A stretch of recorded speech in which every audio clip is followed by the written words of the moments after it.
Public administration का nature क्या है का फिलोसॉफिकल एस्पेक्ट्स पे काम करता है, स्टेट को सिस्टमेटिक तरीके से समझता है। पॉलिटिकल साइंस डिसइंटीग्रेटेड होता है सिविलाइजेशन, उसका रिस्पॉन्सिबिलिटी किसके ऊपर जाता है? पब्लिक एडमिनिस्ट्रेशन के ऊपर जाता है। Hybrid, non hybrid. हाइब्रिड में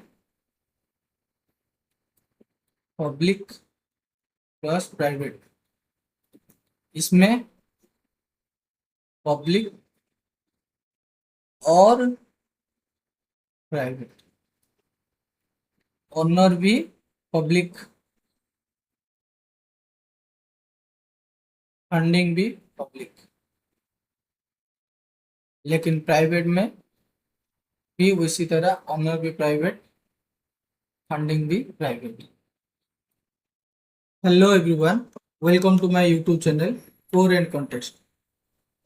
In previous class, we discussed meaning of public administration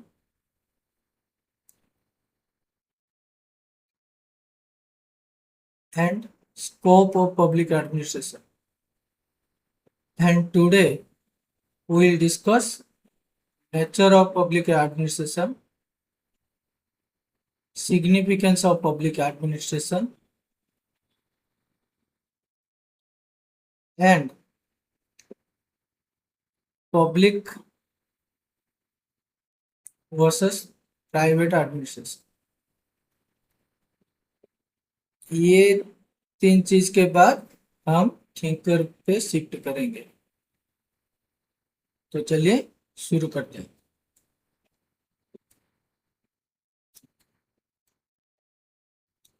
nature of public administration.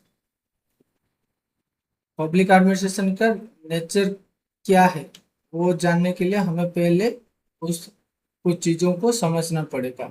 जैसे कि हमने पहले देखा था, बहुत सारे डिसिप्लिन पढ़े थे, बहुत सारे व्यूज पढ़े थे, और कुछ हैं जो हम आज पढ़ेंगे।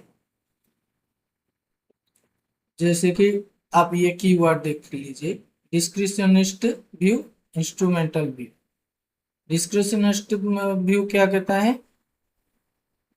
उसके अंदर अब एक चीज है, ये भी देख लीजिए, एडमिनिस्ट्रेशनिस्ट एंड एडमिनिस्ट्रेटर। एडमिनिस्ट्रेशनिस्ट मतलब thinker and administrator means practitioner. ये क्या कहता है? डिस्क्रिशनिस्ट, डिस्क्रिशन वर्ड से डिस्क्रिशनिस्ट हुआ है।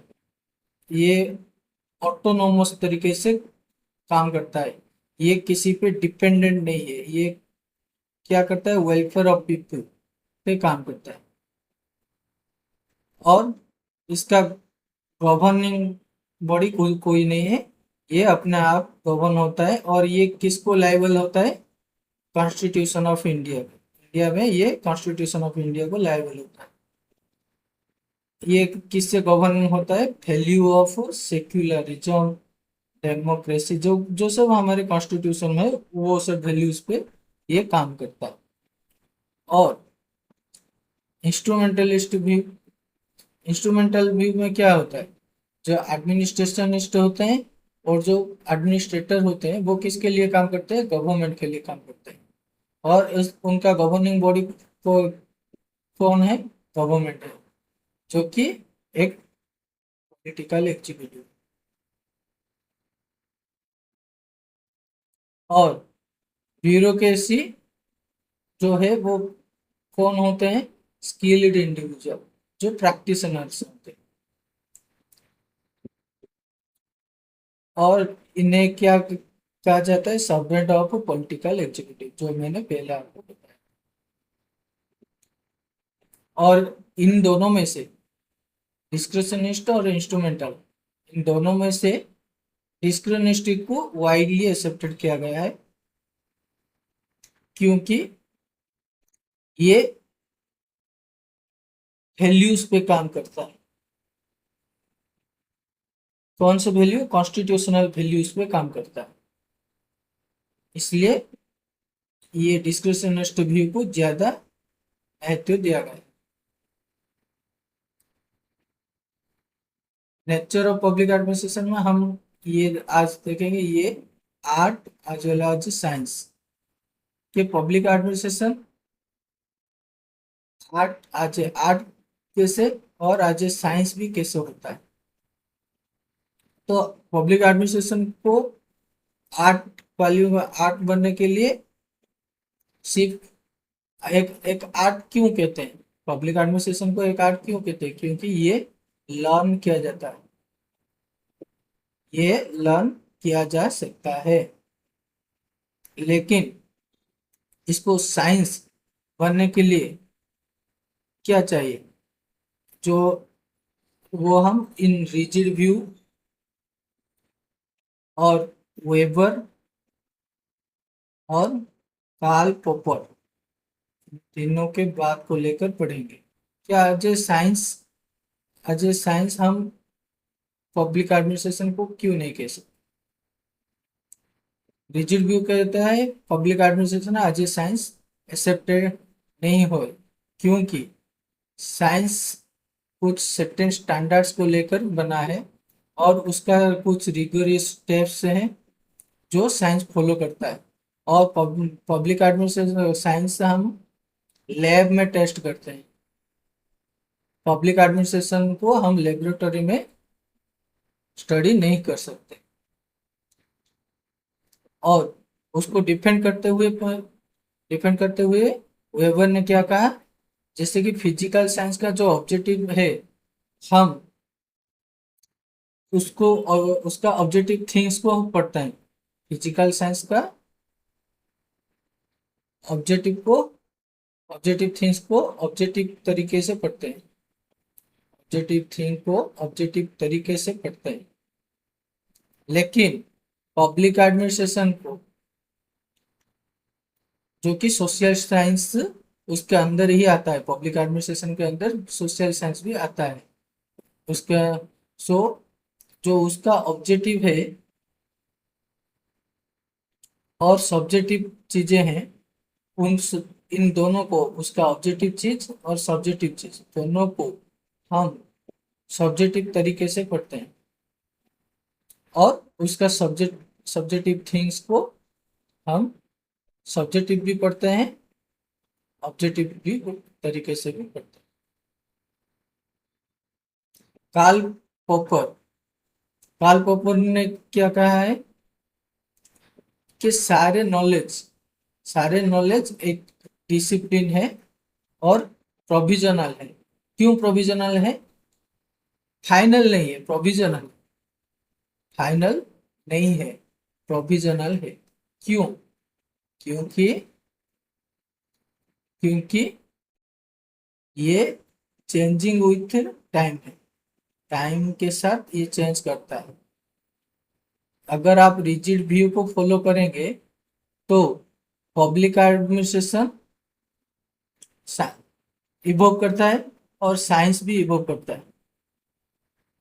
आप जो अभी ऑनलाइन क्लास कर रहे हैं, ऑनलाइन क्लास पहले इतना प्रोमिनेंट नहीं था, कोविड के बाद प्रोमिनेंट हो गया है।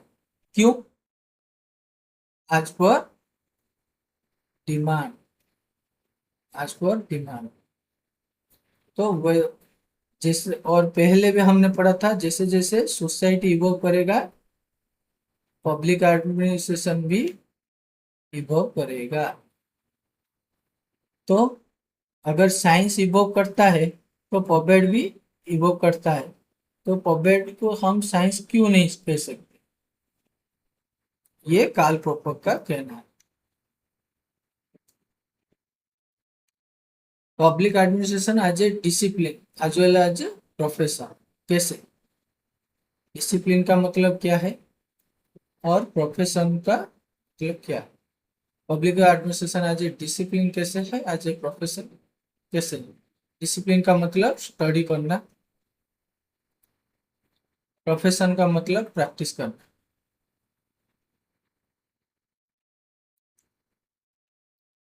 और पब्लिक एडमिनिस्ट्रेशन को डिसिप्लिन बनने के लिए उसको टू एलिमेंट्स पे फोकस करना पड़ेगा। उसका 2 एलिमेंट्स कंडीशन, ये 2 कंडीशन को सेटिस्फाई करना पड़ेगा उसको, तब जाकर एक डिसिप्लिन बन सकता है। एक है corpus of knowledge. Corpus of knowledge का मतलब accumulated knowledge, body of accumulated knowledge. Accumulated knowledge समझ रहे हैं? जैसे कि पबेड, वो क्या क्या चीज को एक्यूमुलेट करता है, हम आगे भी ये ही देखेंगे अभी। सोशल साइंस को, पॉलिटिकल साइंस को, मैनेजमेंट को,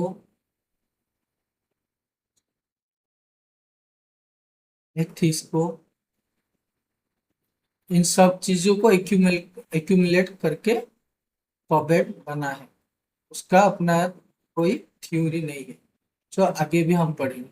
तो एक्यूमुलेटेड नॉलेज का मतलब ये होता है कि बहुत सारे डिसिप्लिन से नॉलेज एक्यूमुलेटेड करता है। Knowledge imparted in institution, institution में पबेड को as a discipline, as a degree पढ़ाया जाता होना चाहिए, पढ़ाया जाता होना चाहिए। तो इसके अगेंस्ट पपेट एज ए डिसिप्लिन नहीं है, इसके अगेंस्ट में और इसके फेवर में कौन क्या कहता है वो देखेंगे। कैडन, कैडन के क्या कहते हैं? ये एक अंडर डेवलप्ड डिसिप्लिन है, इसका कोई अपना थ्योरी नहीं है, जो मैंने आपको अभी बताया, और ये एक बॉडी ऑफ नॉलेज नहीं है। लेकिन वाल्डो क्या कहते हैं? पब्लिक एडमिनिस्ट्रेशन सफर्स इन आइडेंटिटी क्राइसिस, जो हमने पहले मीनिंग में पढ़ा था। तो अगर याद हो, हमने मीनिंग में ये वाल्डो जो बोल रहे हैं पढ़ा था। और फेवर में क्या क्या कहा जाता है? ये एक मल्टी डिसिप्लिनरी है, जैसे कि मीनिंग में ही हमने पढ़ा था कि इसके अंदर सोशल साइंस है, पॉलिटिकल साइंस है, मैनेजमेंट का पोस्ट फॉर्म है जो प्रोसेस है। तो ये इसके अंदर बहुत सारे डिसिप्लिन आते हैं, ये मल्टी आइडियाज को लेकर बना, और ये इलेक्टिव इन नेचर है। इसका कोर क्या है? Government in action. इसका कोर क्या है? गवर्नमेंट इन एक्शन है। और पहली बार लखनऊ में आज ए डिसिप्लिन पढ़ाया गया है इसे।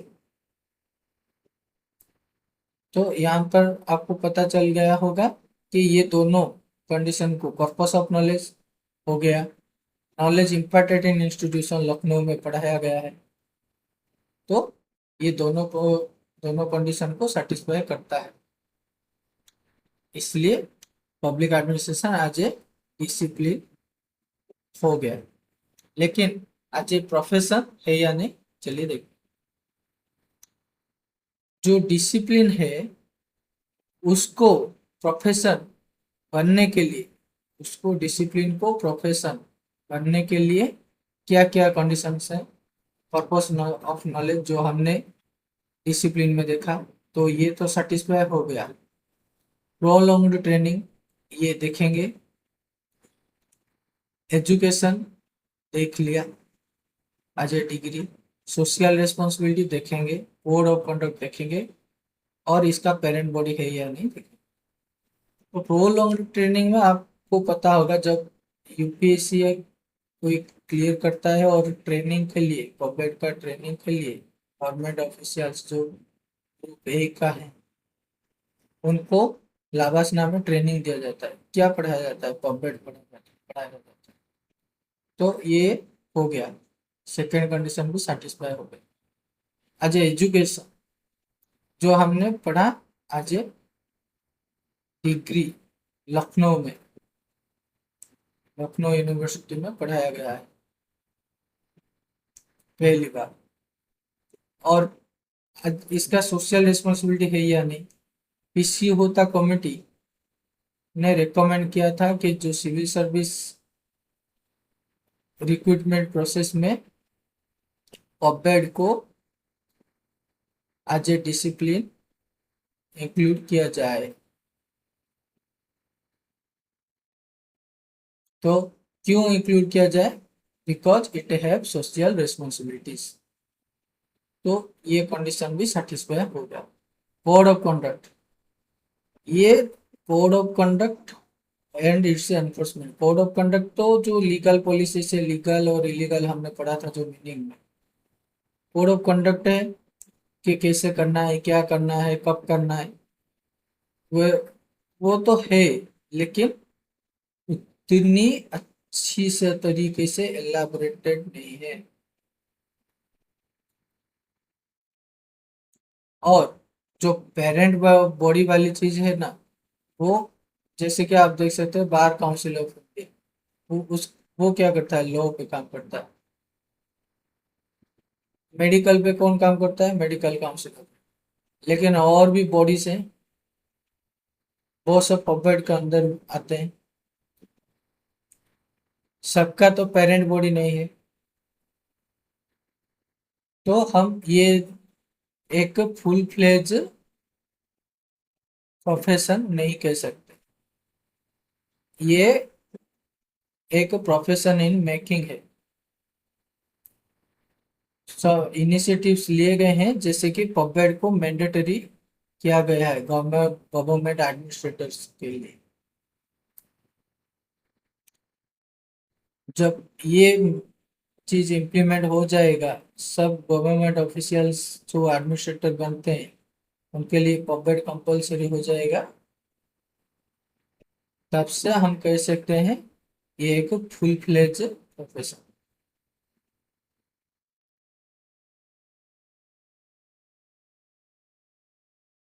Public administration as a political science as well as management science. Political science कैसे है? पॉलिटिकल साइंस जैसे कि पॉलिटिकल साइंस का किससे डील करता है, फिलोसॉफी ऑफ स्टेट। स्टेट का फिलोसॉफिकल एस्पेक्ट्स पे काम करता है, स्टेट को सिस्टमेटिक तरीके से समझता है पॉलिटिकल साइंस। पब्लिक एडमिनिस्ट्रेशन क्या करता है, स्पेशलाइज्ड बॉडी है जो एक्शन पार्ट ऑफ स्टेट पे काम करता है। तो हम ये नहीं कह सकते कि पॉलिटिकल साइंस पब्लिक को कंप्लीटली एक्वायर करता है। पॉलिटिकल साइंस का सॉवरेनिटी पब्लिक पे है, ये नहीं कह सकते, क्योंकि पॉलिटिकल साइंस एक फिलोसॉफिकल पार्ट है और पब्लिक एडमिनिस्ट्रेशन एक एक्शन वाला पार्ट है।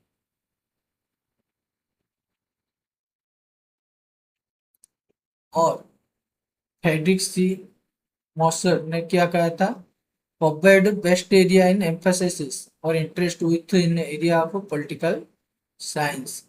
तो provide जब अच्छी तरह का तरीके से इम्प्लीमेंट हो जाएगा, इन पॉलिटिकल साइंस का इंटरेस्ट अच्छी तरीके से इम्प्लीमेंट हो जाएगा, क्योंकि जो पॉलिटिकल साइंस का फिलोसॉफी को लेकर पब्लिक काम करता है, ये फिलोसॉफी है। आप सब आप सबका कुछ ना कुछ फिलोसॉफी होगा सिविल सर्विस क्लियर करने के लिए। इसी तरीके से पॉलिटिकल साइंस जो फिलोसॉफी देता है, उस फिलोसॉफी को लेकर पॉलिटिकल पब्लिक एक्ट करता है। मैनेजमेंट और पब्लिक का रिलेशन क्या है? मैनेजमेंट और पब्लिक का रिलेशन क्या है? मैनेजमेंट एक ऑर्गेनाइजेशनल एफिशिएंसी पे काम करता है, और पब्लिक क्या करता है, ऑर्गेनाइजेशनल एफिशिएंसी पे ही काम करता है, और एज वेल एज इक्विटी पे भी काम करता है। मैनेजमेंट प्रॉफिट ओरिएंटेड है, प्राइवेट प्राइवेट मैनेजमेंट क्या करता है, प्राइवेट।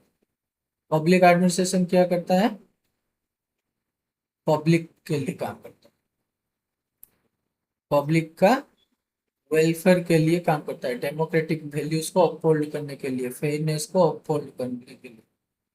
और ये फैक्ट ओरिएंटेड है और टेक्निकल है, जो कि value oriented, public administration value oriented है, फिलोसॉफिकल बेसिस पे काम करता है।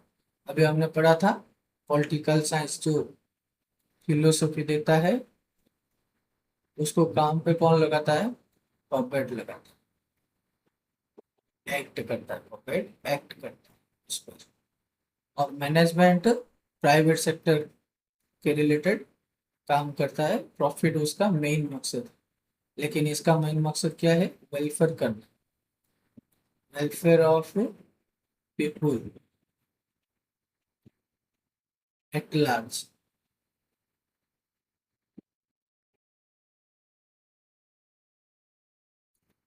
पब्लिक आज सोशल साइंस, ये तो आपको अंदाजा लग ही गया होगा। कैसे? पब्लिक में किसे पढ़ता है? ह्यूमन का बिहेवियर पढ़ता है कि ह्यूमन कैसे बिहेवियर करते हैं, ये पढ़ते हैं। ऑर्गेनाइजेशन का एफिशिएंसी कैसे बढ़ाना है, पीपुल एट लार्ज का बेनिफिट किससे होगा, ये पढ़ते हैं। और ये इन सब चीज का आइडिया हमें कहाँ से आता है? Social science. तो सोशल साइंस क्या करता है? Study of human values and components. इसका ये social science universality and predictability उसका लिमिटेड है। कैसे सोशल साइंस का यूनिवर्सलिटी और प्रेडिक्टेबिलिटी लिमिटेड है? Every discipline is evolving.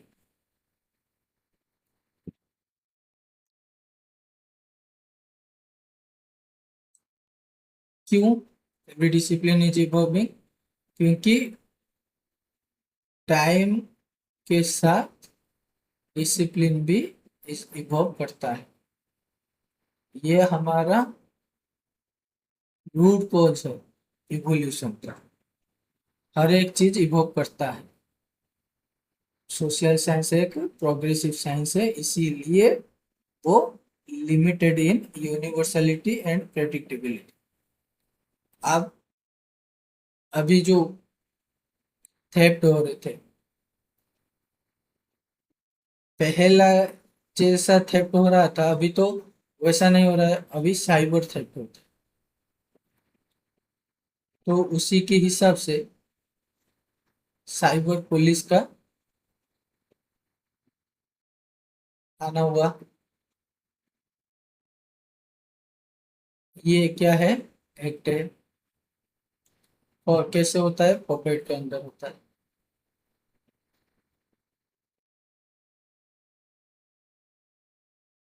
Public administration as a action part. ये ह्यूमन वैल्यूज को पढ़ता है। ये ये ह्यूमन वैल्यूज को पढ़ने के बाद जो आइडिया मिलता है उसको लेकर काम करता है। इसके प्रिंसिपल्स भी लिमिटेड है और ये स्टैटिक नहीं है, जो हमने मीनिंग में पढ़ा था। ये भी प्रोग्रेसिव इन नेचर है, पब्लिक प्रोग्रेसिव इन नेचर। तो हो गया, सोशल साइंस भी पब्लिक का ही पार्ट हो गया।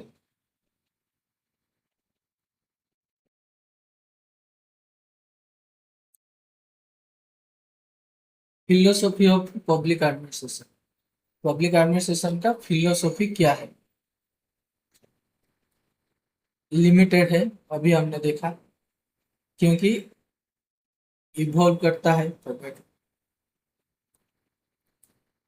और इनएडिक्वेट है, हमने राइट वर्ल्ड को पढ़ा था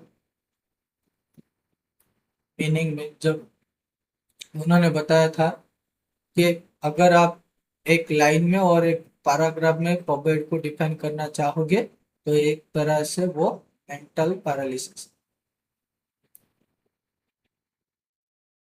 तो इसी तरह से वो philosophy of public administration limited है, इनएडुकेट है। ग्राम वालेसी राम वाले सिंह ने क्या कहा था? ग्रेट सोसाइटी, ग्रेट सोसाइटी कैसे बनता है?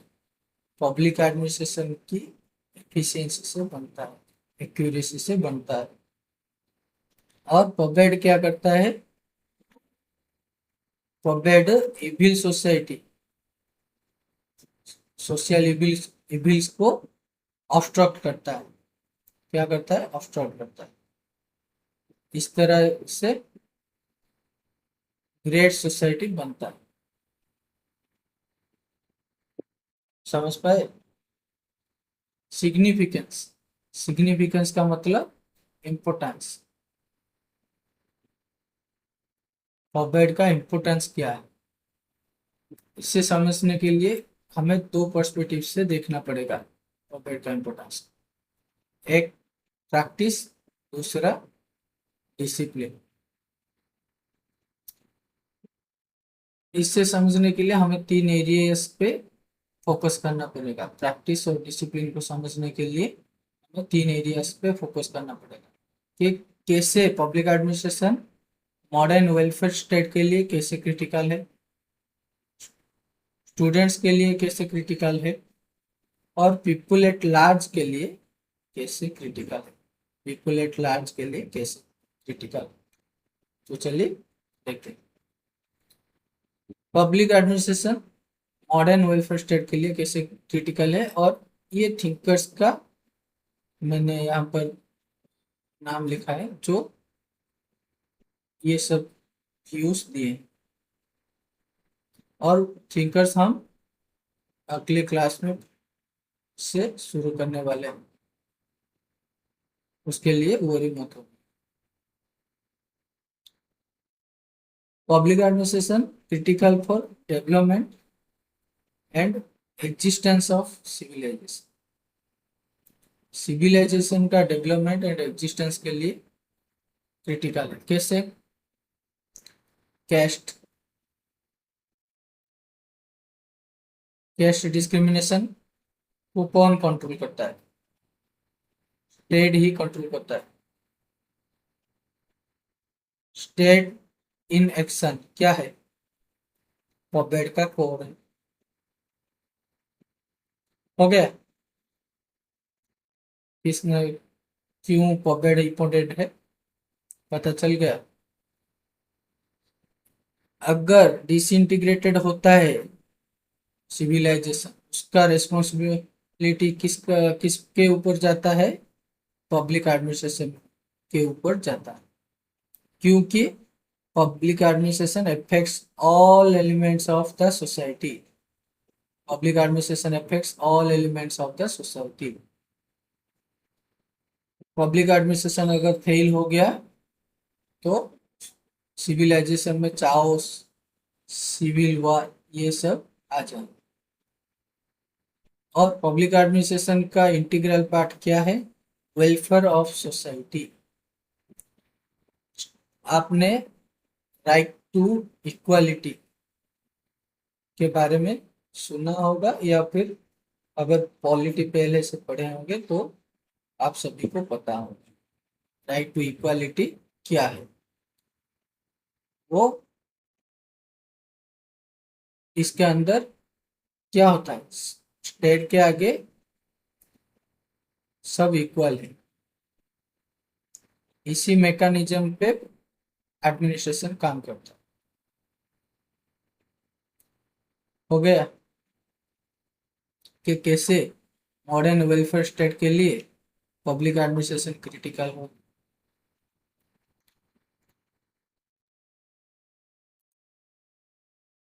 पब्लिक एडमिनिस्ट्रेशन स्टूडेंट्स के लिए कैसे क्रिटिकल है? आप अभी देख रहे होंगे मैनेजमेंट हो या फिर पब्लिक हो, जिसने पढ़ा होगा वो इस इसको अच्छी तरह से ग्राउंड पे इम्प्लीमेंट कर पाएगा। तो स्टूडेंट को नॉलेज गेन करने के लिए तो एक तरह से क्रिटिकल है ही है। अगर वही स्टूडेंट जब प्रैक्टिस करेगा उसके लिए बहुत ही काम में आएगा। जैसे कि आप पीपीपी मॉडल पे अभी गवर्नमेंट काम कर रही है। पीपीपी मॉडल का फुल फॉर्म क्या है? Public private partnership. इससे साथ लेकर कौन चलता है? एडमिनिस्ट्रेशन चलता है। इससे क्या होता है? सोशियो इकोनॉमिक डेवलपमेंट होता है। समझ पा रहे हैं? पब्लिक एडमिनिस्ट्रेशन कैसे क्रिटिकल है पीपुल एट लार्ज के लिए? राइली का व्यू क्या है? स्टेट प्ले बिग रोल, हमें पता है क्योंकि उसके पास अथॉरिटी है। Public administration touch every aspect of people at large, सही है। कैसे? जैसे कि आपके राइट्स, आपकी ड्यूटीज, कैसे आपको पता चल रही है? स्टेट के द्वारा पता चल। इसे अपहोल्ड कौन करता है? स्टेट ही अपहोल्ड करता है। काम पे कौन लगाता है? स्टेट ही लगाता है। तो इसका रेस्पॉन्सिबिलिटी भी किसके पास है? स्टेट के पास ही रेस्पॉन्सिबिलिटी है। तो हो गया। लोगों के राइट्स, ड्यूटीज और क्लाइम्स को कौन इन्फ्लुएंस करता है? स्टेट के पॉलिसीज इन्फ्लुएंस करते हैं। तो पीपुल एट लार्ज के लिए पब्लिक एडमिनिस्ट्रेशन क्रिटिकल हो गया। और एक बेसिक सा एग्जांपल देख लीजिए, जैसे कि बेसिक एम्यूनिटीज हो गए, उसको प्रोवाइड करने का जिम्मेदारी किस पे है? स्टेट पे है। अगर वो बेसिक एम्यूनिटीज आपको नहीं मिले तो आप किसके पास जाएंगे? स्टेट के पास जाएंगे और आप प्रोटेस्ट करेंगे। इसका राइट भी आपको किसने दिया है? Constitution of India. Constitution of India को किसने, किसका जिम्मेदारी है लागू करने की? स्टेट को। और कॉन्स्टिट्यूशन ऑफ इंडिया को कौन गाइड गाइड करता है? कॉन्स्टिट्यूशन ऑफ इंडिया का अगर कॉन्स्टिट्यूशन रिलेटेड इश्यूज हो गए तो उसे कौन देखता है? सुप्रीम कोर्ट देखता है। और कॉन्स्टिट्यूशन ऑफ इंडिया को लेकर ही हमारा स्टेट काम करता है। स्टेट पब्लिक पब्लिक एडमिनिस्ट्रेशन के जो प्रैक्टिशनर्स हैं उनको डायरेक्ट करता है। और इसी तरह से लोगों का हर एक चीज पब्लिक एडमिनिस्ट्रेशन के अंदर आ जाता है। यहाँ पर मैंने एग्जाम्पल्स लिखे हैं। Law and order enforcement, police का डायरेक्शन आपको इन्फ्लुएंस करता है। टैक्सेशन आप पर इम्पैक्ट करता है। इंफ्रास्ट्रक्चर डेवलपमेंट आप पर इम्पैक्ट करता है। इंफ्रास्ट्रक्चर बनेगा तभी जॉब्स क्रिएट होंगे, इकोनॉमिक ग्रोथ होगा और आपको लोन भी मिलेगा कम रेट में। हो गया। इम्पैक्ट करता है ना एडमिनिस्ट्रेशन, लोगों के हर एक मूवमेंट पे एडमिनिस्ट्रेशन का इम्पैक्ट रहता है। Similarities between public and private administration. Public और प्राइवेट एडमिनिस्ट्रेशन में ज़्यादा कुछ फर्क नहीं है। Administration is administration, administration is administration. इसका मतलब क्या है? Administration is administration. एडमिनिस्ट्रेशन का मतलब यहाँ पर पब्लिक एडमिनिस्ट्रेशन में एक फिलोसफी है, गाइडिंग प्रिंसिपल्स है। यहाँ पर भी प्राइवेट में भी क्या है? बोर्ड ऑफ एग्जीक्यूटिव है जो गाइड करते हैं, पॉलिसीज फॉर्मुलेट करते हैं, उसके अनुसार एडमिनिस्ट्रेशन चलता है। लेकिन इसके अंदर जो डिफरेंट पर्सपेक्टिव है, वो ऑर्गेनाइजेशन से ऑर्गेनाइजेशन में वेरी करता है, जो हम आगे पढ़ेंगे। ठीक है। क्लासिकल थिंकर्स क्या कहते हैं, सिमिलरिटीज में हम देखेंगे क्लासिकल थिंकर्स कैसे कहते हैं कि पब्लिक और प्राइवेट एडमिनिस्ट्रेशन कैसे सेम है। पोस्ट और प्रोसेस पे पब्लिक एडमिनिस्ट्रेशन भी काम करता है, प्राइवेट एडमिनिस्ट्रेशन भी काम करता है, लेकिन वो डिफरेंट कैसे है, उनका नॉमिनी कल्चर पे। पब्लिक एडमिनिस्ट्रेशन वेलफेयर के लिए काम करता है, प्राइवेट एडमिनिस्ट्रेशन प्रॉफिट के लिए।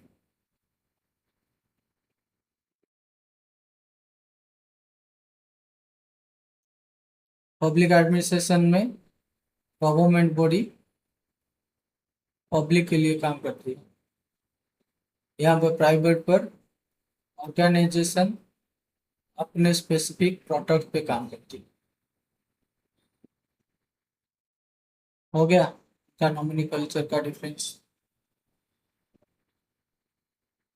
सिचुएशन और कंटिंजेंसी थ्योरीज क्या कहते हैं, देखते हैं। पब ये बिलीव करते हैं कि पब्लिक एडमिनिस्ट्रेशन एक जेनेरिक एडमिनिस्ट्रेशन है। वो जेनेरिक का मतलब एक्रॉस ऑर्गेनाइजेशन वो ऑर्गेनाइजेशन के बैरियर पे नहीं काम करता है, वो ऑर्गेनाइजेशन के बैरियर के बाहर जाकर काम करता है। जैसे कि आप एनटीपीसी को ले लीजिए, ये इसका मतलब पब्लिक प्लस प्राइवेट मिलकर काम करते होंगे। मॉडर्न एरा में public and private both working for welfare of people. और प्राइवेट प्राइवेट जैसे प्रॉफिट के लिए काम करता है, पीएसयूज भी प्रॉफिट के लिए काम करते हैं। जैसे कि आपको पता होगा डायरी का एक पीएसयू है, अमूल अमूल मिल्क। उसका मोटिव क्या है, प्रॉफिट ही अर्न करना। हो गया सेम, पब्लिक और प्राइवेट एडमिनिस्ट्रेशन कैसे सेम है। हास एंड हल इनका क्या कहना है, कैसे सेम है public administration and private administration.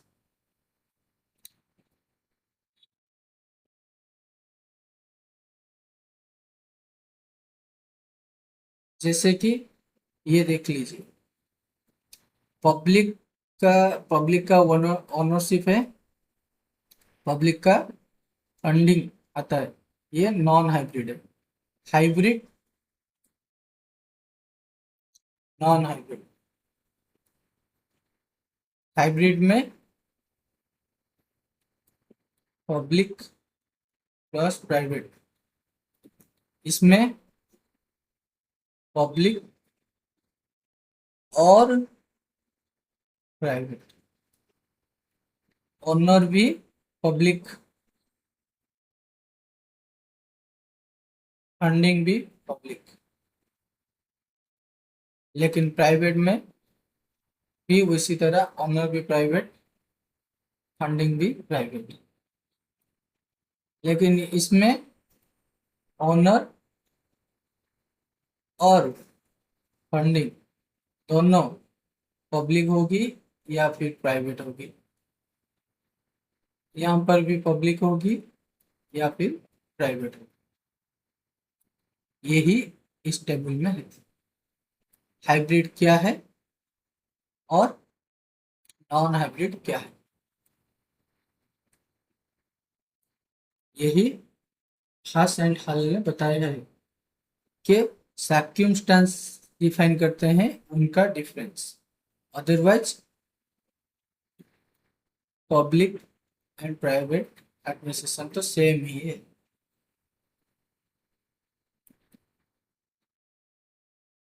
आपको एक एग्जांपल देता हूँ, सिक्योरिटी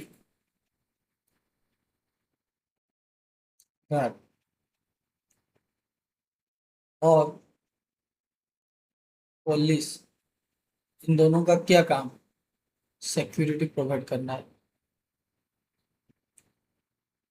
ये दोनों मिलकर जब जब डिजास्टर आता है, डिजास्टर मैनेजमेंट के लिए मिलकर काम करते हैं, तो वो उस वक्त वो हाइब्रिड हो जाता है। अगर आप डिजास्टर मैनेजमेंट के लिए एक ऑटोमोबाइल कंपनी के एम्प्लॉय को और डिजास्टर मैनेजमेंट के लिए सिक्योरिटी फोर्स जो हमारे पुलिस, उनको तो मिलाकर नहीं कर सकते, क्योंकि ऑटोमोबाइल का जो इंजीनियर है उसका काम है इंजीनियरिंग करना, प्रोडक्ट का डेवलपमेंट करना है, असेसमेंट करना, ये सब होता है। सिक्योरिटी फोर्स जो पुलिस का काम होता है सिक्योरिटी प्रोवाइड करना। तो इनका नॉमेनक्लेचर चेंज हो गया। तो without similarities between private and public organisation, hybrid organization not possible, not possible. Dissimilarities, dissimilarities between public and private administration, ये हम अगले क्लास में देखेंगे। Thank you.